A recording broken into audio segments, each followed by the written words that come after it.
ইস্টবেঙ্গল যে আগামী মরশুমের জন্য দল গঠনের কাজ শুরু করে দিয়েছে তোমরা কিন্তু রীতিমতন সবাই জানো।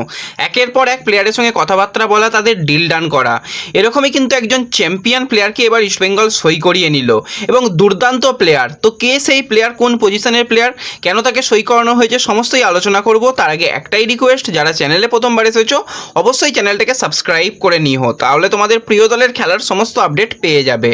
তো ইস্টবেঙ্গল কিন্তু এই মুহূর্তে সাইন করিয়ে নিয়েছে 21 বছর বয়সী মিজোরামের সেন্ট্রাল মিডফিল্ডারের প্লেয়ার মার্ক জোথানপুইয়াকে, যাকে কিন্তু আমরা মার্ক জো নামে চিনি। তো হায়দ্রাবাদের হয়ে কিন্তু চ্যাম্পিয়ন হয়েছিল এবং এই সিজনে ব্রিলিয়ান্ট ফুটবল খেলেছে। শুধুমাত্র সেন্ট্রাল মিডফিল্ডার নয়, তাছাড়া কিন্তু ডিফেন্সিভ মিডফিল্ডারেও খেলতে পারে। তো অবশ্যই ইস্টবেঙ্গলে মাঝমাঠের একজন প্লেয়ারের দরকার ছিল, অজয় ছেত্রী সত্যিই চলে না।